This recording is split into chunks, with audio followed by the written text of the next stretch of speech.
Were you expecting us to wear sunglasses? No, this is just something to support the microphone, pin on microphone.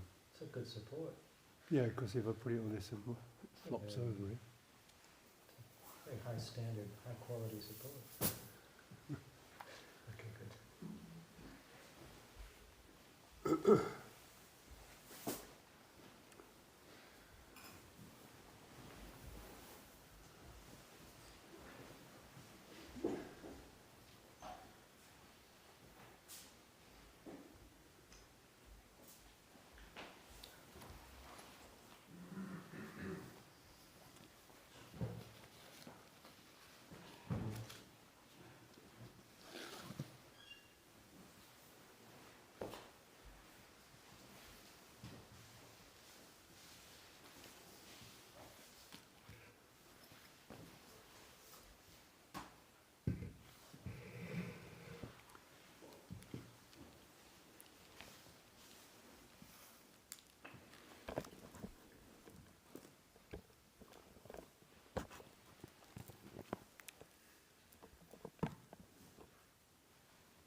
Namo tassa bhagavato arahato samma sambuddhassa. Namo tassa bhagavato arahato samma sambuddhassa. Namo tassa bhagavato arahato samma sambuddhassa. Buddhang dhammang sanghang namasami. Sevana chabalanam banditanam cha sevana puja cha pujaniyanam etam mangalamuttamam. So you recognize this first verse of the Mangala Sutta. Sevana, to not follow. Sevana chabalanam, the foolish, those of foolish ways. Panditanam cha sevana, to follow those of wise ways, skillful ways.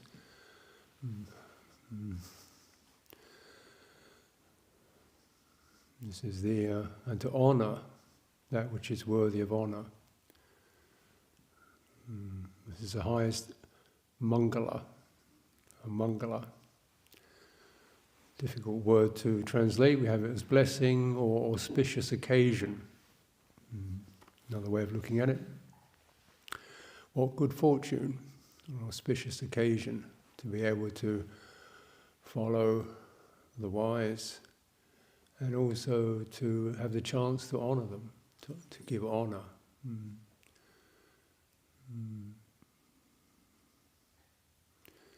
And this in a way is one example of these five indriya that we brought up yesterday.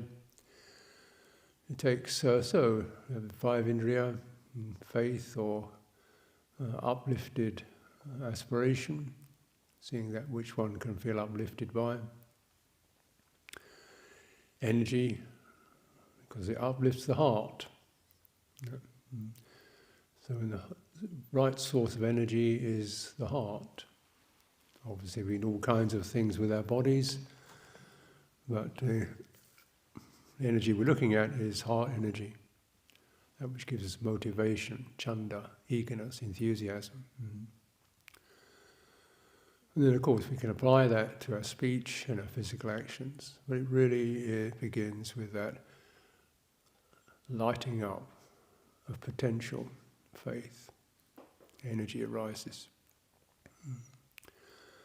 Sati, one stays with that, bears it in mind, tunes in, focuses on that experience, skillful states arising, skillful energy arising.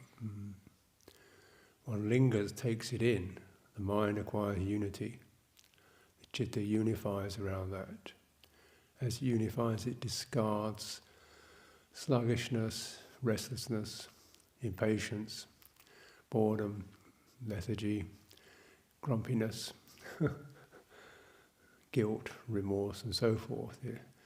And so this is purification.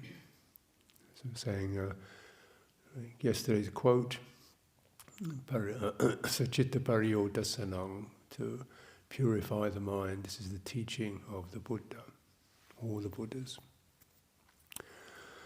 And I generally translate mind as heart because perhaps it gets one out of one's head into something much more the feeling, motivating, proper motivating centre.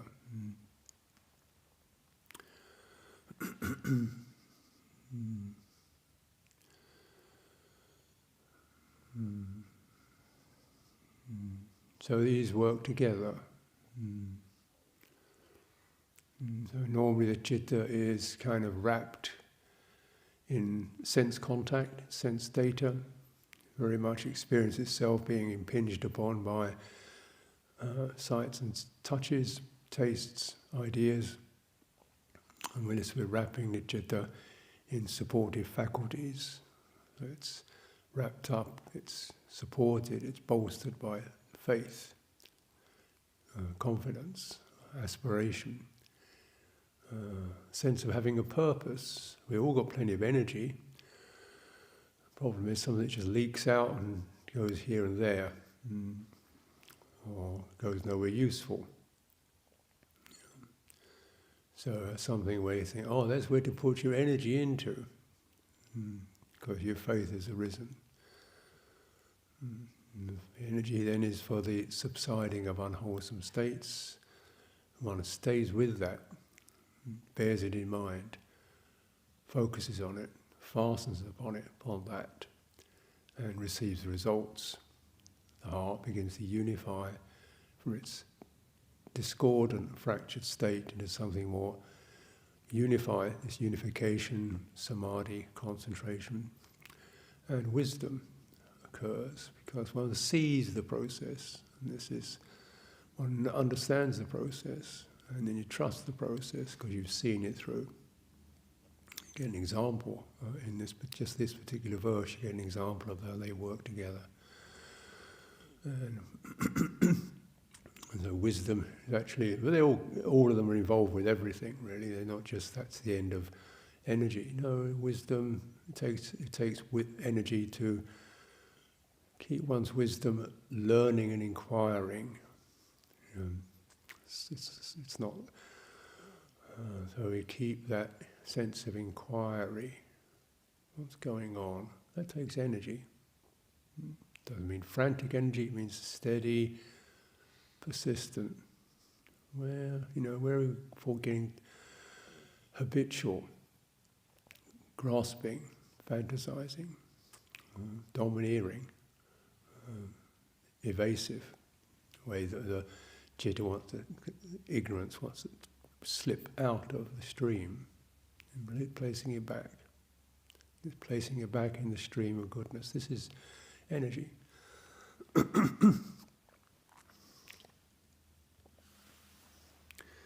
So here we have this morning reading on 9th Sutta, 48th chapter of the Samyutta. These 5 faculties, what 5? The faculty of faith, the faculty of energy, the faculty of mindfulness, the faculty of concentration, the faculty of wisdom. And what bhikkhus is the faculty of faith? Here bhikkhus, noble disciple, is person of faith who places faith in the enlightenment of the Tathagata. The Blessed One is an arahant, perfectly enlightened, accomplished in knowing and conduct, fortunate, a knower of the world, unsurpassed leader of persons to be tamed, teachers of devas and humans, the enlightened one, the Blessed One. Some model that one can follow. You'll trust the person you can place your faith in, it won't let you down.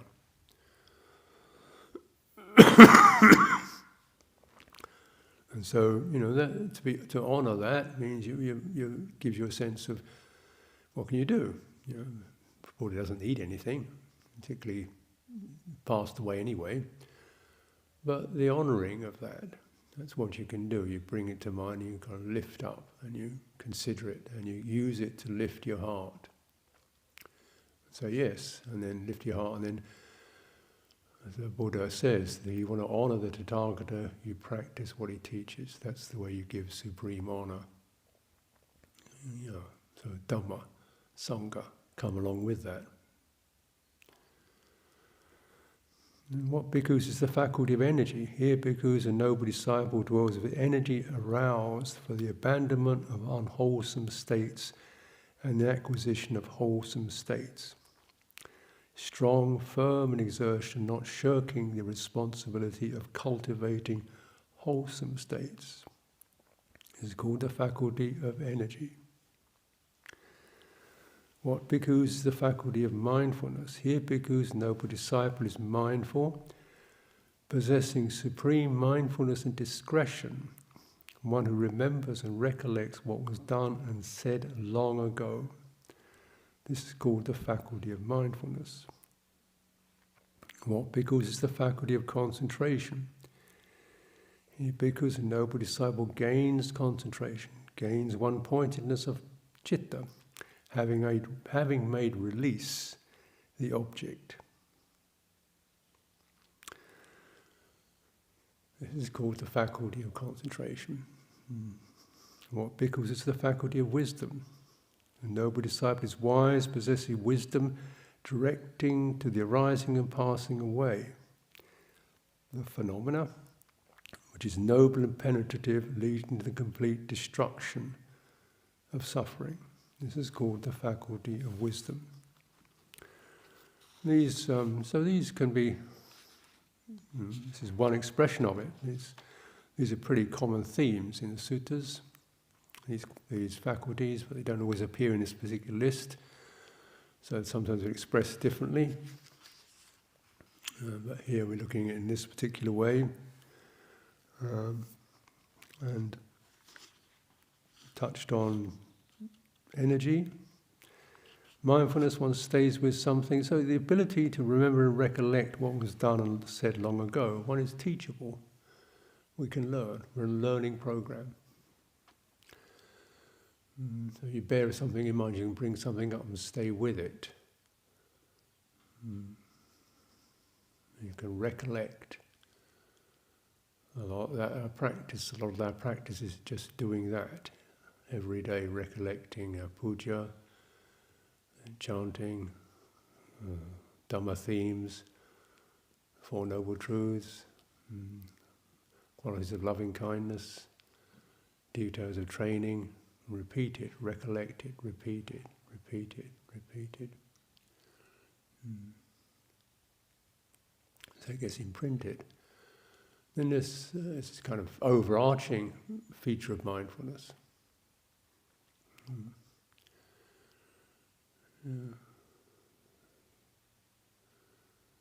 it kind of establishes attentiveness, clarity of conduct. And then, of course, you can use it, that same faculty, when we're going down to mindfulness of body, recollecting, turning again and again and again to the object of what we're focusing our mindfulness on. And I was noticing how this kind of almost has a way of kind of imprinting itself. It means that certain, habits of carelessness we never really noticed, or taking things for granted, or cutting corners. In training, we don't do that. You take things through completely. You finish things off. You tidy things up. You see if somebody else needs something. So qualities, your energy is not just, some kind of gung-ho effort to make something happen. It's also one's energy is applied to supporting skillful states such as concern for the welfare of others, whether they're visitors, guests, monks, nuns, anagarikas, and so forth. As you recollect, this is all where skillful states can arise.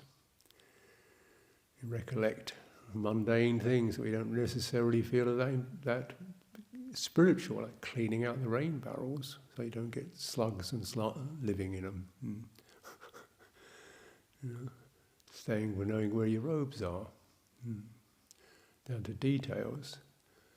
And some of this can seem kind of fussy details, but that's part of that is to just challenge that attitude of mind, what we think liberation is. What we think purification is. Isn't it purification of our attitude, that some kind of netherworld I could get to, where I could be blissed out, or something like that? Isn't it just right now liberated from carelessness, liberated from insensitivity? I'm just all locked up in me and mine. I don't notice because I'm all locked up in me and my practice. Isn't liberation from that? Yeah. And so it's a kind of fundamental rewiring and go on. You start to lose some of the self-concern. Remember a bhikkhu here who had a psychotic episode for several weeks. Various voices in his head, feeling threatened, feeling frightened, feeling the enemy forces taking over. So we had to give him a lot of attention. And then he had to go, get into a clinic, get some medical help. The interesting thing was this person who was kind of technically psychotic, as soon as it's time to go, he makes sure he folds up his sangati very neatly, puts it in his bag, ties up his cootie, and goes off to get his psychosis dealt with. So the training actually penetrated psychosis. He didn't know what day of the week it is, but he knew the proper protocols of how you behave as a bhikkhu. So, that's so like that sense of attentiveness and scrupulousness. Yeah, it's a very good way to look at how we apply our energy, and it's really taking things to heart. Because if we don't do that, then you end up being in a situation, everybody's in their own trip, their own head, doing their own thing, and you don't have a community. And then the sense of the tremendous resource of harmony and communality and fellow feeling that nourishes us is lost. recognizing that we all go through bored states and negative states and so forth, and restlessness, and just a sense of something here that you really feel kind of very comfortable and even kind of loved or warmed up by fellowship. How important it is to cultivate those signs, those qualities. And the place speaks. The space speaks of careful attention. So, and that certainly since I came here, it's always been something I felt quite motivated to. Plenty of books, yes, wonderful talks, yes, but let the place speak for itself. The place has got space, it's clean, it's tidy, it's a sense of the natural elements to it are soothing, attractive, pleasing, calming. It will speak, and people will hear it and be comforted and pleased, and they'll start to fall in line. It will start to train people to be careful. Then there's effort and energy to just cultivate a suitable environment. But its quality of energy and effort can be misunderstood, particularly we have these strivings and exertion. It means definitely one, isn't just sort of, you can go pretty much full throttle on something, very keen, enthusiastic, but it's always towards the dispelling of unwholesome states. You put yourself out, to even get uncomfortable or tired. You put yourself out, and you stay with it. So persistence is probably more, and carefulness is probably the things we need to bear in mind with exertion. I remember Lord Dhamma, when he was a junior, one or first or second of us, he thought, living with Ajahn Chah, he thought he was going to do all the ascetic practices, very keen, enthusiastic.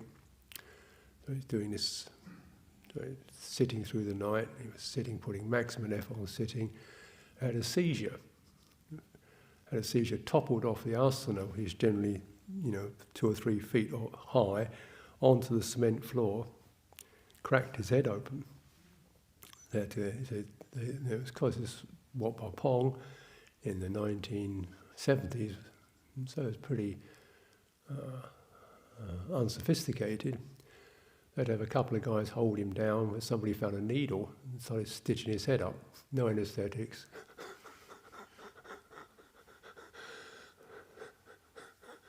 Just we've got a needle. It wasn't a medical needle, it was just any old needle they could find in the sewing room. Stitch his head up. And then Ajahn Chah said to him, I think you should take it easy, So it's a matter of balance, isn't it? Yeah. So right effort is also, and the wisdom that comes in to know where one loses balance. Mostly we lose balance, we've got ideas and theories. And they're not bad ideas, but they're ideas. And really what my sense is, what's most useful is to really, cultivate heart and bring it really the sense of living within your very body. This is a feature that's expressed many times in the suttas.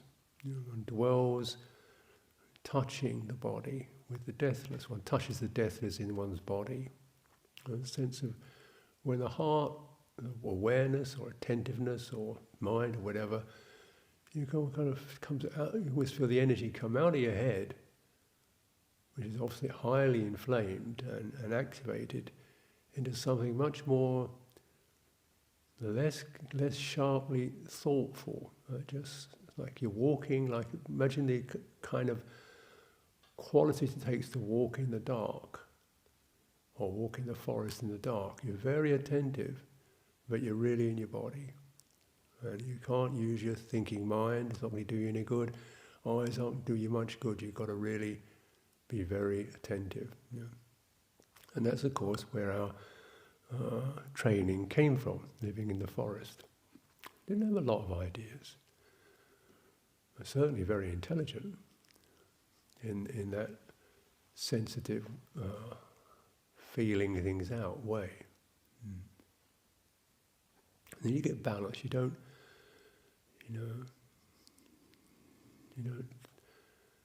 you stay grounded in what you're doing. And that also takes effort and energy to shift where you're coming from the head, from the me-mind, from the ideas, into I'm aware of the situation I'm in, contextual awareness, aware of the disposition of the body, aware of when unwholesome states, boredom, fatigue, indifference take over, irritability takes over, and I make an effort to rise out of that. Then we find, what can I honour? What can I serve? I find this has always been very helpful.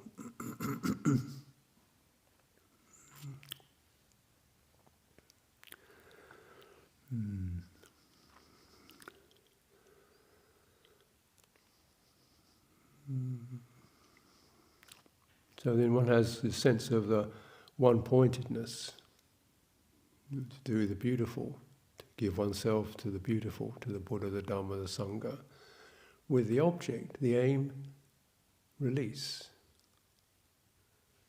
freedom. Freedom from becoming, time, getting somewhere, getting on with it, just no. Freedom from unwholesome states, release from unwholesome states.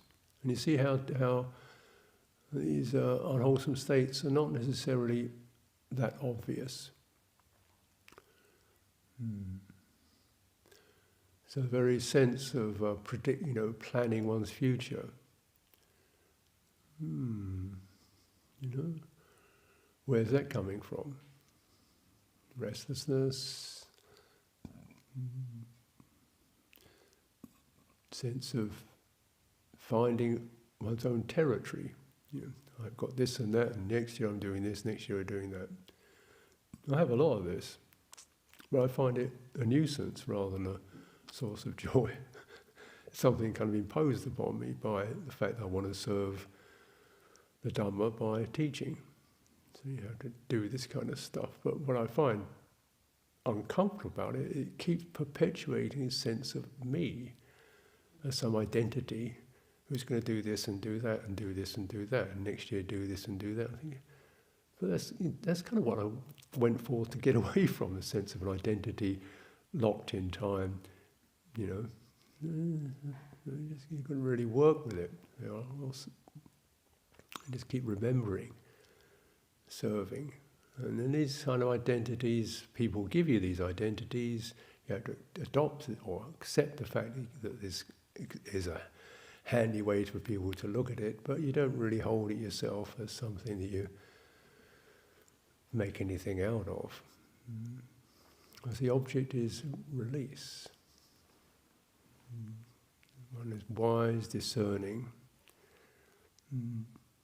How all these phenomena well up, originate, and welling up, and persistence, persistent mindfulness, energy, mindful, that will pass.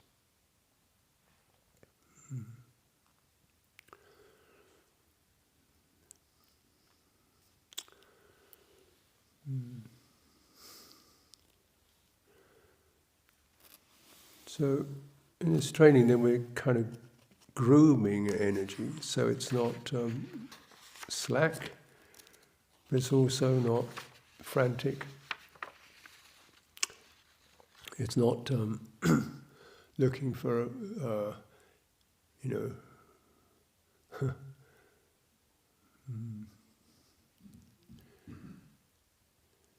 becoming. So I'm doing the great thing. I'm doing the great practice. I've achieved the great state. I am the great samana, because I can do this, that, and the other. Then you want to actually move away from that target into just doing the duties. That's a big thing in our tradition.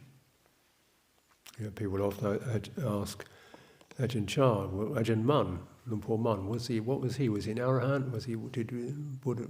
Ajahn Chah said, he was a good bhikkhu who did his duties properly. Just let's get out of this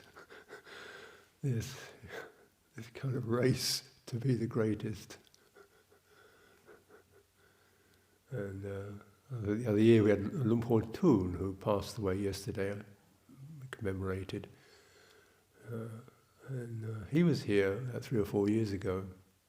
Lumpur Thun, who's a very senior monk, and had another senior monk who was visiting. The other senior monk, he had a kind of entourage of people with him. They came and we give a talk, and everyone come and listen to the talk. And we, go and listen to his talk. And he gave his talk, and he went off and shot off somewhere else to do his thing.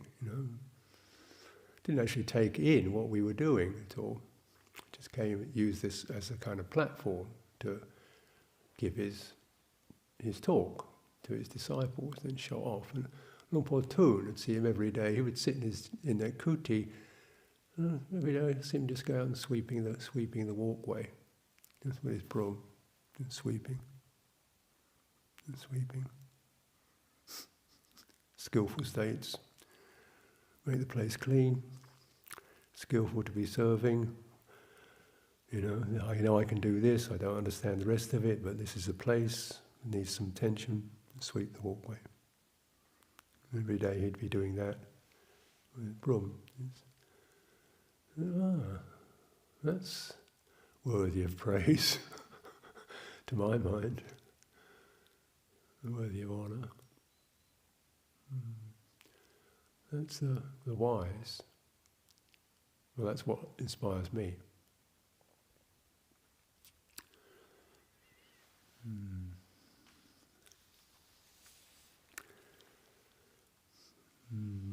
Now the sutta voices the faculty of energy, the energy that one obtains on the basis of the 4 right strivings.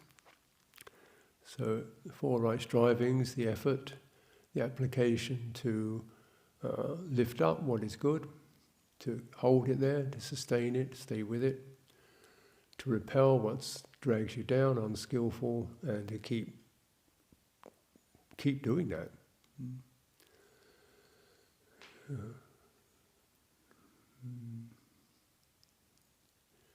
And it says, then doing that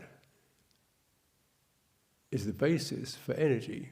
So we apply energy to this, and the result is that you get more energy.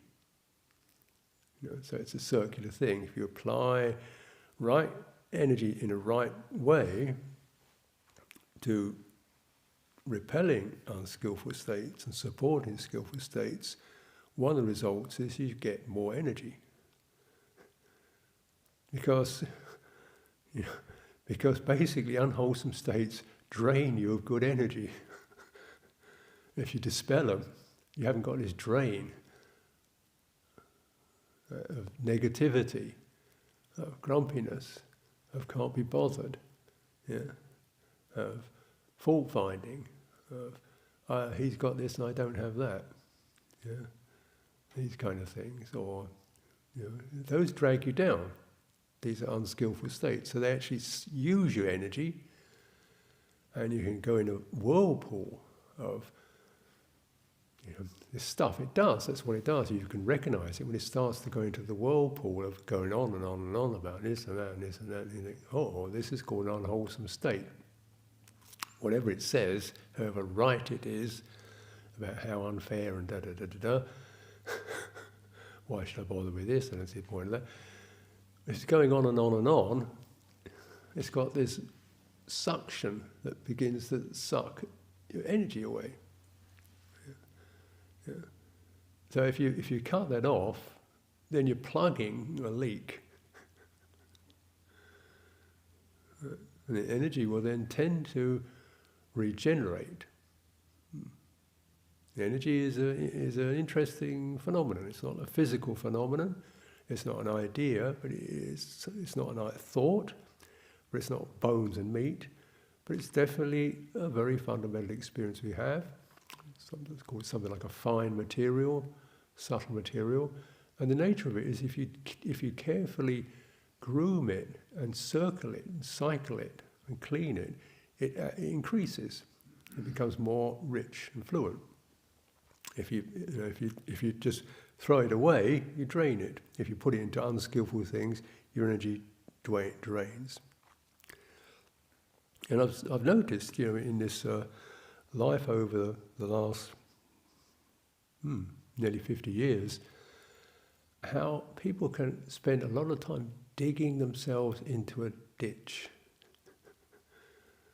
of fault finding, can't do it here, can't practice, why should we bother with this? And just spend a lot of time obsessing, and then I can't, this is right. Yeah, one of this renowned character, he was quite senior. He's always looking for the right place to do his practicing. So obviously, Wat Pah Pong was too busy. Too many people. Somewhere else. He never found the right place to practice, and this went on for at least a decade, trying to find the right place to practice. And so he went down to Hartridge at one time. Oh, he can't practice here, Hartridge Monastery. So not being able to, he decided he couldn't practice it, so he didn't. He just sat in this kind of negative, bored state. So it paid off. Eventually decided he'd disrobe so he could find a better place, freer to find a place to practice in. And he's still trying to find the right place to practice in. You can go, what is practice?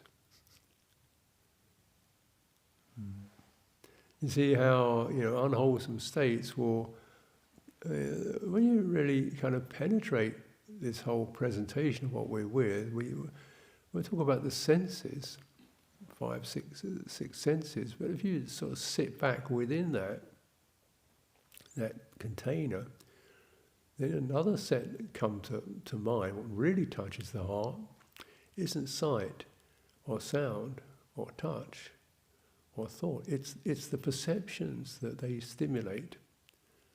It's the feelings and perceptions and reactions. In other words, it's the aggregates.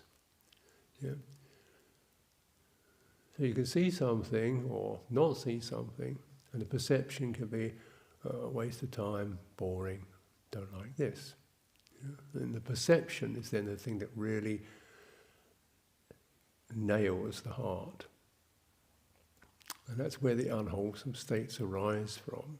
When perception, you take a perception, or a perception arises, that is associated with aversion, restlessness, craving,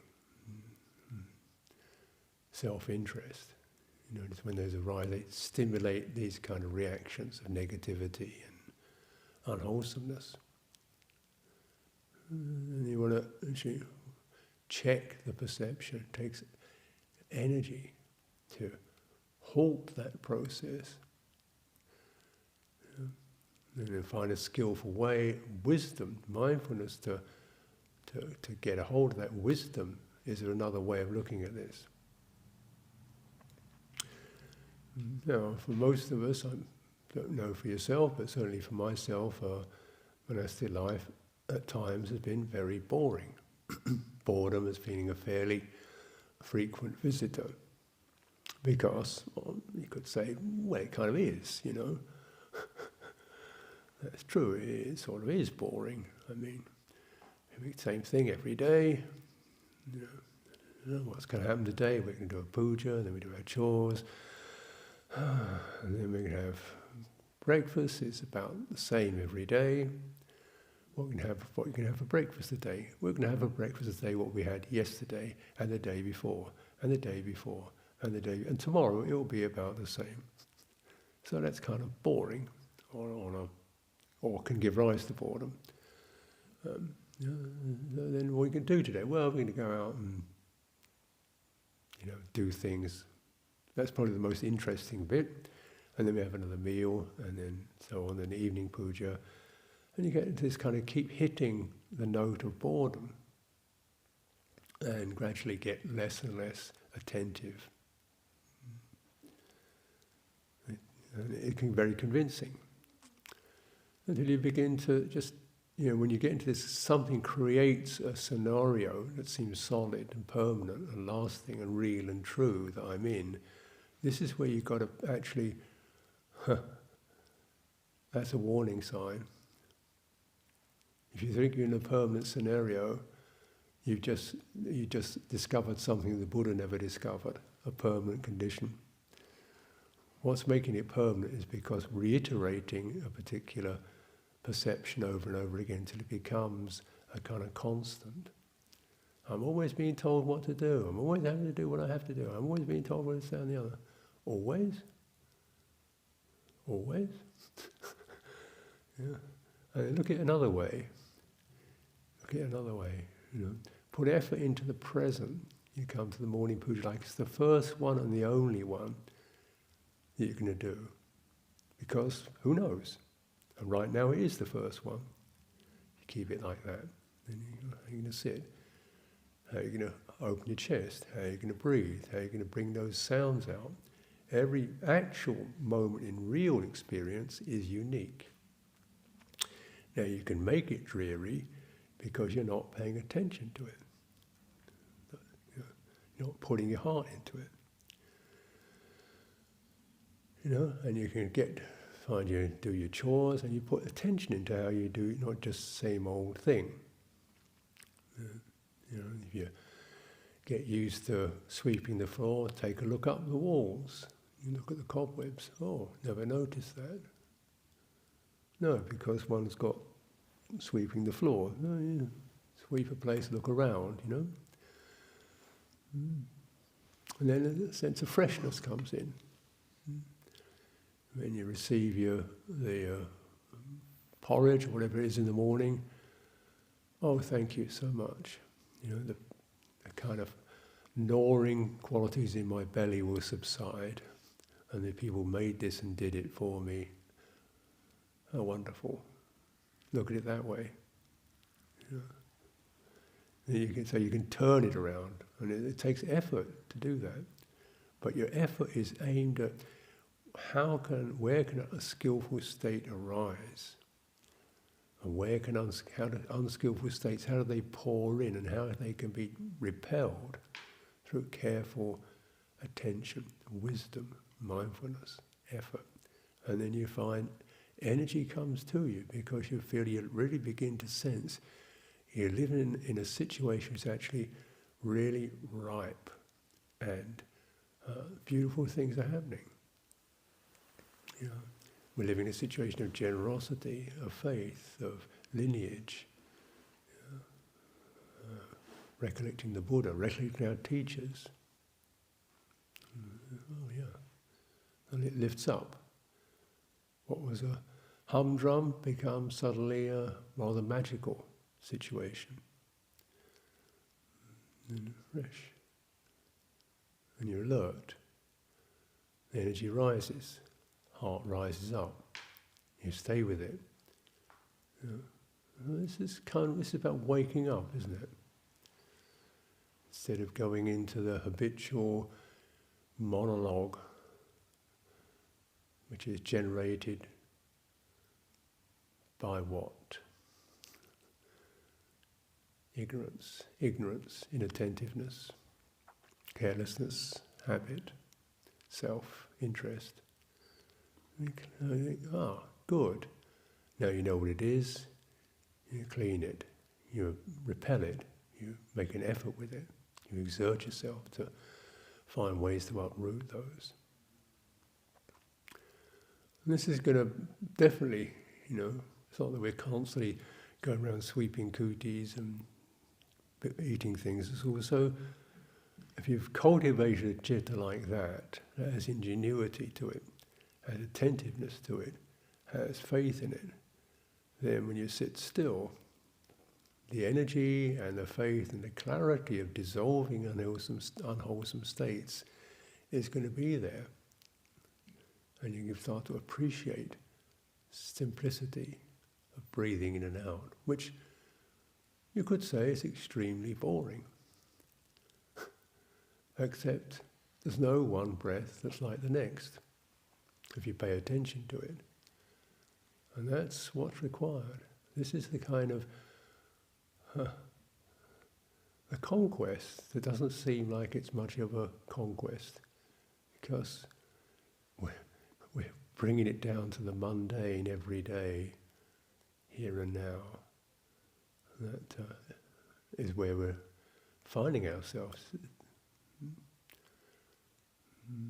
And it's in this, through working with this is the, to me, the intriguing, exciting quality of the Buddha's teaching. It's just working with these very simple, earthy, mundane experiences carefully, that you generate and enrich the faculties that merge in the deathless.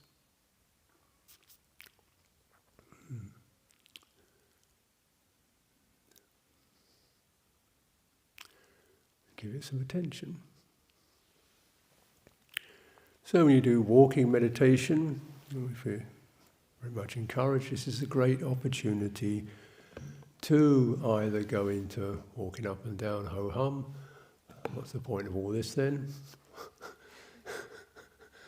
Plod, plod, plod, turn around, plod, plod, plod. Yeah, that's one way. One could get very bored with walking meditation. But you start to challenge. This is the way our mind can conceive walking. You get into how a body actually walks. Bring yourself into that. The feeling of the warmth, the textures of the body, the body's ability to balance, the coordination of the body as it moves, as the hips, the waist flexes, the weights of the body shift from one side to another.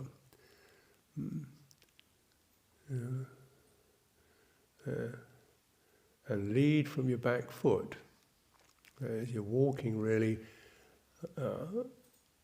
getting out of the visual idea of walking, which is what we're programmed into. We're normally programmed into, I see the kitchen, I walk to the kitchen. I see the car, I walk to the car. Walking meditation, we're not walking to anymore. We cut that one off, walking to, because there's nowhere to walk to. So that walking to is a habit, that's always dependent upon a particular somewhere to go. Now, if we switch that off, so we just want to experience how a body walks, the body doesn't need to have a direction or a destination, it just knows how to walk without falling over. And if you dwell in that energy of the body doing its walking, calming, steady, and that every footstep is as good as the next one and the last one, and you contemplate the flow of walking, then rather like breathing. It's very similar. You're not breathing in order to get somewhere, even psychologically. This breathing is just repetitive circling of energy. Walking is similar. It's repetitive circling of energy. You stay in that circle of it. Avoid to somewhere. Avoid that idea. Push that away, and you begin to, heart sits back and experiences the flow of a body walking. Internally, externally. That is, as we walk, we feel space opening around us, we feel textures on our skin. You feel the sense of being in an open environment. If there's no open environment, you can't walk, right? So there has to be space. So as you walk, you feel the sense of space in your walking. There's that space. It means your thinking comes up. You just keep walking your thinking into space. Ideas and thoughts, moods and energies well up when you're walking, and you walk with them like you're walking, carrying something along into the space in front of you, till it begins to drain. You just clear it. You don't lock onto it. You don't adopt it. You follow the wise. The wise walk, just walking.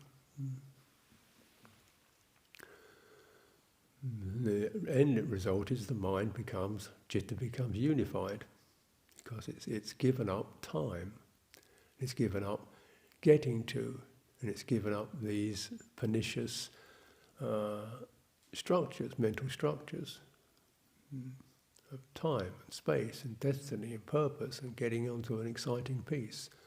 Given those up, then there's a calming, gathering, collectedness with. The object here is release from unwholesome states. So let's take some time for direct practice. And we'll just sit for a little longer till it's time to go out for the walking practice.